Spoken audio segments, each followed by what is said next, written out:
Hey everyone, I am going to read from Maddie Wade and India Kells' Hidden Obsession, an Alliance Agency novel, Book 2. Chapter 1. The crick in her neck was getting worse, and it didn't improve her temper as Cleo Dorwin tried to make sense of the papers on her desk. Since she had become Alliance Agency's official caretaker, secretary, paymaster, and overall miracle worker, she had her work cut out for her trying to keep track of everyone and everything. The trouble with secret agents, former soldiers, ex-cops, and the like was they were like big babies. They didn't think about paying their rent, forgot to take care of their taxes, and all the other simple tasks required for everyday life when they were entrenched in a mission. Maybe it was better not to be concerned with mundane things when your life was on the line, but that meant someone had to do it, and that someone was her. Their unsigned forms and half-completed requests were hers to deal with, as well as anything or everything related to the agency or its team members, along with the occasional unusual or impossible requests thrown in for good measure. Shane Rhodes and his fiancée, M. Wallace, had founded the agency and assembled the team less than a year prior. Much had happened during that time. The team was made up of mishmash of different characters, all skilled and dedicated, even quirky and most definitely likable, but they all had one thing in common. They were loyal, and their commitment to the Alliance Agency was absolute. Mason Bentley's face formed in her tired mind. One of the quietest members of the agency, the former Secret Service agent and bodyguard, was the opposite of the others. Calm, organized, straight as an arrow. She never had to chase after him to sign paperwork or file a report. His paperwork was always perfectly presented and on her desk when she needed it. While Mason kept to himself, he was still a fierce team member and leader of men when needed. She was attracted to him, God help her, and that was the worst possible idea ever. The fact he had been stabbed not long ago and had almost died during surgery was messing with her mind, causing her to confuse compassion for attraction. At least that's what she constantly told herself. He always wore a suit that fit his body like it was made for him, which it probably was. With shiny shoes and his hair perfectly in place, Mason epitomized the James Bond look. Conforming, polite, and always by the book. He was her opposite in every way compared with her edgy look, purple hair, and outgoing attitude. He didn't flirt with her like some of the others did, but he occupied her thoughts more than he should. Shaking her head, Cleo chased the intruding thoughts away. The fact she was thinking about Mason like that meant she needed either a one-night stand or a fresh set of batteries. One of those solutions should take her mind off her sexy co-worker. As she had now lost all focus for her work, there was no point in staying any longer. She glanced at the clock and was shocked to see it was almost 9. The agency had been deserted for hours now. Time to call it a night and head home. Em wouldn't be happy that she was alone, but since they were in a quiet neighborhood, there was nothing to worry about, and she had a couple of tricks up her sleeve if some dumbass wanted to test her patience. After making sure all the lights were off, Cleo turned the alarm on and locked the door. The night air was fresh, but the menacing clouds above signaled an impending downpour. The empty parking lot was lit enough to verify she was alone as she walked toward her bicycle chained to a bike rack around the corner from the entrance. Shane had insisted the entire building have no dark spots, the safety of his staff a top priority. The building looked out onto a quiet road with palm trees on the pavements that still gave Cleo a kick when she saw them. The back of the large urban building was more rural though, facing flat land where the training grounds had been established. Cleo couldn't stop the curse that formed when she noticed one of her tires was flat. She could take the bike inside and repair it, But at this time of night, it would take too long, and she didn't have the patience. All she wanted now was food and a warm bath. Walking toward the street, she took out her cell phone and opened the Uber app to call a car. After seeing the wait time for the nearest driver, she realized it would be quicker to walk to her apartment. Less than 5 minutes into her walk, the first raindrop plopped on her face. She could call one of the agency members that lived nearby, but she felt terrible bothering them this time of night. What to do? Her inner debate was cut off as her cell rang. She wasn't surprised to see M's ID on the screen. Hi, M. What's up? Are you for real? It's past 9 and you just left the office. What have I told you about working late? You really need to get a life. Cleo rolled her eyes. So says a woman who checks the alarm system's log? Shouldn't you be doing dirty things with Shane at this hour instead of checking on your employees? The laughter on the other end of the line was a clear indication she had hit the mark with her reply. I'm letting him recover before having another go at him in a minute, and you haven't answered my question. Why are you leaving the office so late? Because your employees are lazy and make my life difficult. I'm about to turn mean and not bring coffee in the mornings if they don't start behaving. A metallic clink sounded behind her, and Cleo turned, but didn't see anything. The street looked empty, but instinct churned in her belly. Usually her instincts were on point, but maybe she was just tired. Be careful on the bike at night. Cars can't see you that well. Well, even my bike is against me. Flat tire. I'm walking home. And if I'm lucky, the rain will hold off for a bit longer until I get home. A faint banging sound behind her made Cleo turn again, and this time she noticed a fleeting shadow and cursed under her breath. What's going on? Ignoring M's outburst, Cleo reached into her bag to retrieve her mace. I think I'm being followed.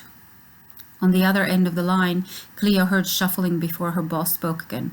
I'm sending you someone. Leave your phone on. It helps with the tracker. Don't.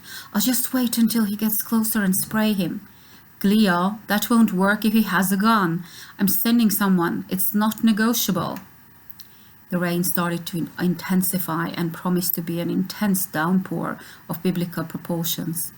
Accelerating, Cleo looked back and saw the person following her, a tall figure wearing a hoodie. That was so cliched, she would have laughed if she wasn't so pissed and more than a little scared. Keeping her head was her priority, so she crossed the empty street. Maybe her imagination was playing tricks on her. Maybe he wouldn't follow. Cleo, talk to me.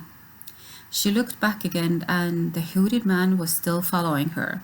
With the rain soaking through their skin, her mace wouldn't work. I'm definitely being followed, and whoever is following me is getting closer. I may have to stop talking for a while. I'll need my breath for running. M said something, but Cleo decided to pocket her phone and put her bag over her neck to free her hands. Whoever M had called may not arrive in time, so she was on her own, as always. At this time of night, most of the stores and factories were closed, so she tried to bring up a map of the surroundings in her mind and debated whether to head toward a business that might still be open or head toward the residential area. A car passed by, but she didn't have time to flag him down. She made another quick turn at the end of the street, and from the corner of her eye saw that the man had picked up the pace, now almost jogging. He was massive, and she wondered if she had any chance of defending herself if he were to attack. She started to run, hoping all those times she'd jogged in the last few years would now pay off. Grateful for her flats, Cleo started sprinting around the corner and darted between a couple of buildings, hoping her memory served her well, and there was a bar and a convenience store a couple of streets down. Lungs burning, she pushed her violet hair out of her face, trying to clear her vision from the rain. As she passed another building, Cleo caught sight of a bunch of metal rods beside a dumpster. When she turned to head in that direction, a body rammed into her from behind, causing her to fly into the metal side of the dumpster. Her shoulder and arm took the brunt of the impact, and her knees scraped along the pavement. A shadow came over her and grabbed her by the waist, swinging her into the dumpster again. Screaming even though nobody could hear her, Cleo tried to get her bearings, willing her body not to let fear consume her so she could reach the rods. Maybe then she'd have a chance to take the fucker down. When her attacker reached down, she rolled out of his grasp, managing to kick his chin in the process.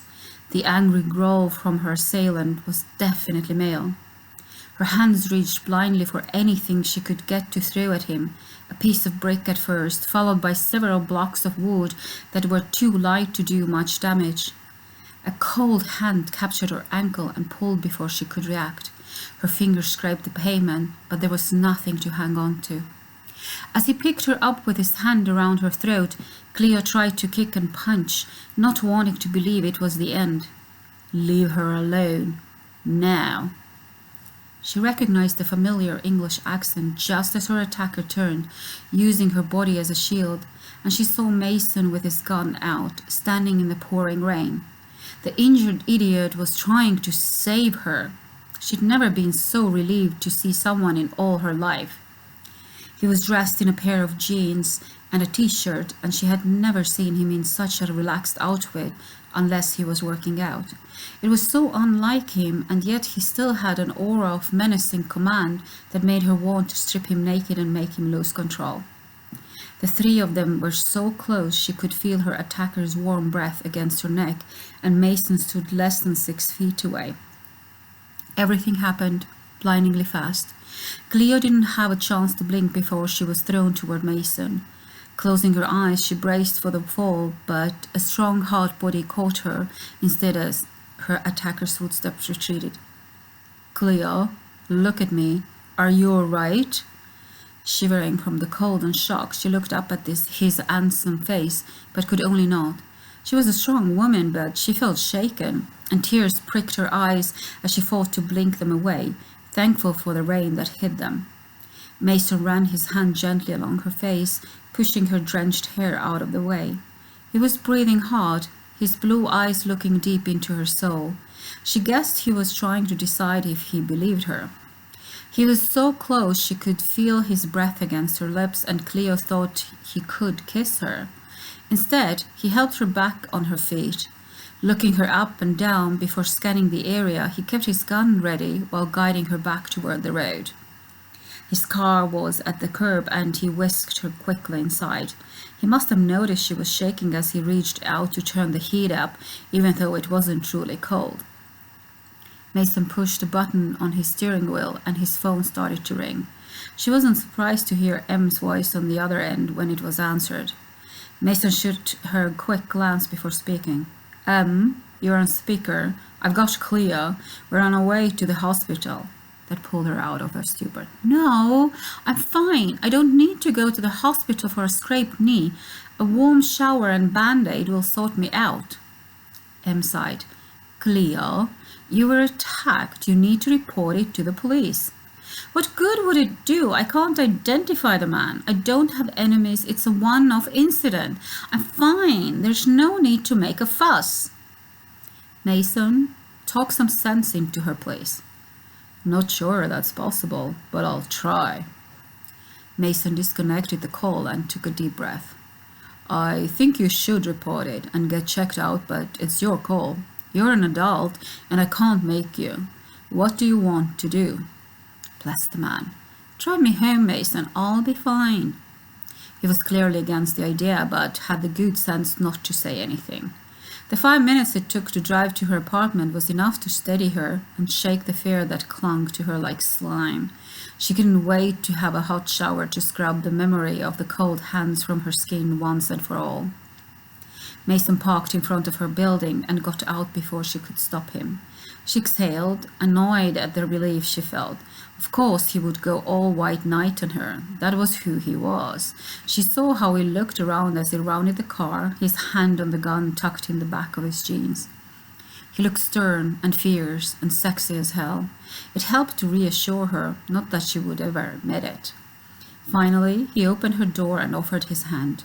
Any other time she would have scoffed, but it was a sweet move and she needed to touch him, so she indulged herself. Mason's presence steadied her, not that she wanted to explore the reasons why right now. They reached her front door, and she was about to let his hand go and thank him for rescuing her when she noticed a yellow post-it on her door. Mason tensed and pulled her back, but not before she saw what was written on it. "Can't wait for the next time I can hold you in my arms in the rain, darling Cleo."